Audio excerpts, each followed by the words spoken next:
getting our pets ready for the summer heat, if it ever arrives again. We have a Chicago vet right here in our studio this morning with some tips on how to protect our furry friends this summer. While it does not feel like summer here yet, it is time to talk about getting your pets ready for heat. Local veterinarian Dr. Tony Kremer joins us this morning to give us some tips to keep our pets safe and cool this morning. Thanks for being here. Good morning.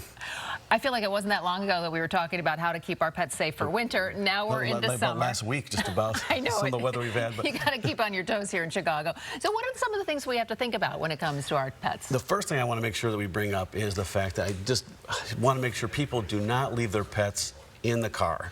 We've had a few hot days already in our new hospital in Old Town. We've already had some patients come in where they were only in the car for a short period of time. It can take minutes for a car to heat up to a point where a pet can get heat stroke. You know, they can get a little apprehensive, start panting, right. And you know, they kind of get worked up in the excitement, and it can become a tragedy very quickly. So and it's hard for them to cool themselves down, isn't it? They absolutely can't in a car that's heating up like that. So just no pets in cars. We'll leave it at that. Okay. The other thing that's been bad this year is bugs. We had such a wet spring, and obviously still going on, like you said. And the thing that's really bad surrounding that is mosquitoes. And mosquitoes transmit heartworm disease to our dogs and cats. And that's always been something we've had to give a pill or some medication once a month. It's very hard for people to remember that. We miss it. Our animals. That issue. They came out with a great thing that I'm so excited about. It's an injection for this now.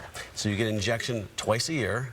Oh. And basically the shot lasts for 6 months. You don't have to give the pills anymore, and they can't, excuse me, they can't get heartworm anymore. And that's something you really want to keep on top of, because if they do get heartworm, that's so expensive to treat, so hard to treat for the animals. And nowadays, yeah, we can treat it. It's just expensive and, you know, somewhat dangerous. And so even the treatment is hard on the pet. So we just want to avoid that. And now that there's a shot, no one has to remember to give the pill. I just love that new medication. It's called ProHeart. We have also been hearing that there's going to be a lot of ticks this season and fleas. Right. What Absolutely. about that? What can we do? Well, fleas and ticks are going to be bad because of the wet weather that we've had, and so that's already kind of ramping up. And I'm excited about a new product that came out just this last year for that as well.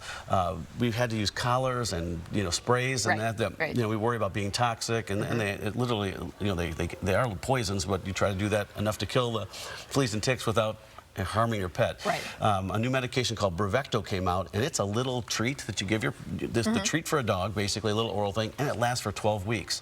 So realistically, if you give this pill every 3 months to your dog, they're never going to have fleas or ticks at all. For cats, it's a little bit of a drop. You squirt on the back of their neck because they're a little more finicky about trying to eat a tablet. But as far as the actual prevention, both work wonderful, and they just will go flea-free forever with this medication. You also have to keep in mind that asphalt may be hot as you're going out for walks, things like that. Yeah, make sure they're out there barefoot. So on those hot asphalt, hot sand, make sure you be careful about that, and then make sure if your pet's out in this weather, keep them hydrated.